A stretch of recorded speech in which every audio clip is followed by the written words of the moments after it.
ಹುಣಸೆ ಬೀಜ ನೆನ್ಪಿಟ್ಕೊಳ್ಳಿ, ನಿಮ್ಮಿಂದ ತಗೊಂಡೋದ್ಮೇಲೆ ಅದು ಫಾರ್ಮಾಸ್ಯೂಟಿಕಲ್ ಕಂಪ್ನಿಗಳು ಹೋಗುತ್ತೆ, ಔಷಧಿಗಳು ಉತ್ಪನ್ನ ಮಾಡ್ತಾರಲ್ಲ ಅವ್ರಿಗೆ ಹೋಗುತ್ತೆ. ಅತಿ ಹೆಚ್ಚು ಪ್ರೋಟೀನ್ ಇರುವಂಥ ಒಂದು ಅಂಶ ಅದರಲ್ಲಿರುತ್ತೆ. ಮತ್ತೆ ಬೇರೆ ಬೇರೆ ಥರ ಉಪಯೋಗಗಳು ಇರುತ್ತೆ. ಏನಂದರೆ ನೀವು ಹುಣಸೆ ಬೀಜನ ತಗೊಂಡು ನೀವು ಹುಟ್ಟಿ ತೆಗಿತೀರಲ್ಲ, ಆ ಬೀಜನ ಹಾಗೆ ಹುರಿದುಬಿಟ್ಟು ನೀವು ಪುಡಿ ಮಾಡಿ ಬೆಳಗ್ಗೆ ಇಟ್ಟಿದ್ರು ಗಮನಿಸಿದ್ರೆ ನೀವು ಹುಣಸೆ ಬೀಜನ ಹುಟ್ಟಿ ಪುಡಿ ಮಾಡಿ ನಿಮ್ಮ ಮನೆಯಲ್ಲಿ ಇಟ್ಕೊಳ್ಳಿ. ಅದನ್ನು ಯಾವ್ಯಾವ ಥರ ಬಳಸ್ಬೋದು ಅಂದರೆ ನೀವು ಒಂದು ಸಣ್ಣದಾಗ ಒಂದು ಮನೆಯ ಸೂಪ್ ಮಾಡ್ಕೋಬೋದು. ಅನ್ನದ ಗಂಜಿ ಜೊತೆ ಸೇರಿಸ್ಬಿಟ್ಟು ಮಾಡಿದ್ರೆ ಹುಣಸೆ ಬೀಜಕ್ಕೆ ನಿಮ್ಮ ಮಂಡಿ ನೋವಿಂದ ಎಷ್ಟು ಜನ ಬೆಳೆಸ್ತೀರಾ ಇಲ್ಲಿ? ಹುಣಸೆ ಮರನ ಇಟ್ಕೊಂಡಿದ್ದೀರಾ, ಹುಣಸೆ ಬೀಜನ ಇಟ್ಕೊಂಡಿದ್ದೀರಾ, ಮಂಡಿ ನೋವು ಇಟ್ಕೊಂಡಿದ್ದೀರಾ, ಎರಡನ್ನೂ ಕನೆಕ್ಟ್ ಮಾಡಬೇಕಷ್ಟೇ. ಹುಣಸೆ ಬೀಜನ ನಿಯಮಿತವಾಗಿ ನಿಮ್ಮ ಮನೆಯಲ್ಲಿ ಬಳಸ್ತಾ ಇದ್ದರೆ ಮಂಡಿ ನೋವಿಗೆ ಸಮಸ್ಯೆ ಇರಲ್ಲ, ಆಯ್ತಲ್ಲ. ಹುಣಸೆ ಬೀಜನ ನೀವು ಸೂಪ್ ಮಾಡಿ ಕುಡಿಬೋದು, ಫಸ್ಟ್ ಕ್ಲಾಸ್ ಬೋಂಡ ಮಾಡ್ಕೋಬೋದು.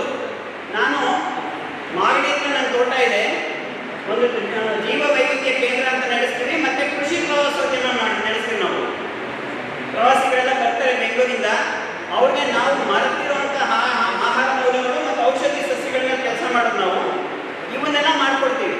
ಹುಣಸೆ ಬೀಜದ ಪುಡಿನಲ್ಲಿ ಬೋಂಡ ಮಾಡೋದು, ಸೂಪ್ ಮಾಡೋದು, ಮತ್ತು ನಿಮ್ಮ ಜಾಮನ್ನ ಮಾಡ್ತಾರಲ್ಲ ಗೊತ್ತಾ, ಜಾಮು ಜಗ್ಗಿ ಎಲ್ಲ ಮಾಡ್ತಾರಲ್ಲ, ಅದು ಗಟ್ಟಿ ಆಗಲಿಕ್ಕೆ ಹುಣಸೆ ಬೀಜದ ಪುಡಿ ಹಾಕ್ತಾರೆ. ಸೊ ಹುಣಸೆ ಬೀಜದ ಪುಡಿ ಭಾಳ ಇಂಪಾರ್ಟೆಂಟ್. ಸೊ ದಯವಿಟ್ಟು ಮನೆಗಳಲ್ಲಿ ಬಳಸೋಕ್ಕೆ ಶುರು ಮಾಡಿ. ನೀವು ಬೇರೆಯವ್ರು ಕೊಡೋದು ಆಮೇಲೆ ಇರುತ್ತೆ, ಮೊದಲು ನೀವು ಉಪಯೋಗಿಸೋದನ್ನ ಶುರು ಮಾಡಿ. ನೋಡಿ ಇಲ್ಲಿ, ನೋಡಿ ಇಲ್ಲಿದೆ, ನೋಡಿ ಇದಿದೆ ಹುಣಸೆ ಬೀಜನ ದಯವಿಟ್ಟು ಉಪಯೋಗಿಸಿ. ಮತ್ತು ಇನ್ನೊಂದು ಹೇಳಬೇಕು ಅಂತಂದರೆ, ದಯವಿಟ್ಟು ಮರಗಳನ್ನ ಯಾರೂ ಕಡಿಯೋಕ್ಕೆ ಹೋಗಬೇಡಿ. ಎಲ್ಲರೂ ನಮ್ಗೆ ಗೊತ್ತು ಸಾಕಷ್ಟು ಸಮಸ್ಯೆಗಳಿದ್ದಾವೆ ಹುಣಸೆನಲ್ಲಿ, ಬಟ್ ಆದರೆ ಇತ್ತೀಚೆಗೆ ವಿಜ್ಞಾನಿಗಳು ಇನ್ನೊಂದು ಕಂಡುಕೊಂಡಿದ್ದಾರೆ. ನಾವೆಲ್ಲನೂ ಹೋದ ಕಡೆ ಎಲ್ಲ ಪ್ಲಾಸ್ಟಿಕ್ ಗ್ಲಾಸ್ನಲ್ಲಿ ನೀರು ಕುಡಿತೀವಿ ಅಲ್ವಾ, ಊಟ ಮಾಡೋದು ಪ್ಲಾಸ್ಟಿಕ್ಕು, ಎಲ್ಲ ಕಡೆ ಪ್ಲಾಸ್ಟಿಕ್ ಮಯ. ಈ ಸಣ್ಣ ಸಣ್ಣ ಪ್ಲಾಸ್ಟಿಕ್ ಕಣಗಳು ನಮ್ಮ ದೇಹ ಸೇರ್ತಾ ಇದ್ದಾವೆ. ಆ ಪ್ಲಾಸ್ಟಿಕ್ ಮೈಕ್ರೋ ಪ್ಲಾಸ್ಟಿಕ್ಸ್ ಅಂತಾರೆ ಅಥವಾ ನ್ಯಾನೋ ಪ್ಲಾಸ್ಟಿಕ್ಸ್ ಅಂತಾರವನ್ನ, ಅದನ್ನು ದೇಹದಿಂದ ತೆಗೆದು ಹಾಕೋ ಕ್ಷಮತೆ ನಮ್ಮ ಹುಣಸೆ ಹಣ್ಣಿಗಿದೆ. ಅದನ್ನು ಈಗ ವಿಜ್ಞಾನಿಗಳು ಬರೀ ಮಾನವ ದೇಹದಿಂದ ಅಲ್ಲ, ಸಮುದ್ರದಲ್ಲಿ ವೇಸ್ಟ್ ವಾಟರ್ ಟ್ರೀಟ್ಮೆಂಟ್ ಮಾಡ್ತಾರೆ.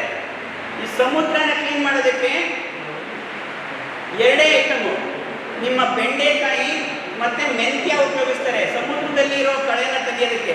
ಅದೇ ಥರ ನಮ್ಮ ಫ್ರೆಶ್ ವಾಟರ್ ಅಂದರೆ ನಮ್ಮ ನದಿ ಕೆರೆ ಕಾಲುವೆಗಳು ಅವನ್ನ ಕ್ಲೀನ್ ಮಾಡಲಿಕ್ಕೆ ಹೊಸ ಸಂಶೋಧನೆ ಏನಂದರೆ ಬೆಂಡೆ ಮತ್ತು ಹುಣಸೆ ಇವೆರಡು ತುಂಬ ಚೆನ್ನಾಗಿ ಕೆಲಸ ಮಾಡ್ತಾ ಇದ್ದಾವೆ. 90% ನ್ಯಾನೋ ಪ್ಲಾಸ್ಟಿಕ್ಸ್ನ ತೆಗೆದಾಗ್ತಾ ಇದ್ದಾವೆ. ಅವು ಲ್ಯಾಬ್ರೇಟರಿನಲ್ಲಿದೆ, ಈಗ ಇನ್ನು ಹೊರಗಡೆ ಬಂದಿಲ್ಲ.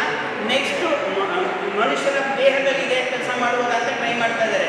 ಸೊ ಭಾಳ ಹತ್ತಿರದಲ್ಲಿದೆ ಹುಣಸೆಗೆ, ಅದಕ್ಕೆ ಸಿಗಬೇಕಾದಂಥ ಸ್ಥಾನ ಸಿಕ್ಕೇ ಸಿಗುತ್ತೆ. ದಯವಿಟ್ಟು ಮರಗಳನ್ನ ಉಳಿಸಿ, ಅಷ್ಟು ಹೇಳಿ ನಾನು ಥ್ಯಾಂಕ್ ಯು. ಹುಣಸೆ ಬೀಜ ಅಂದರೆ ಹೊರಗಡೆ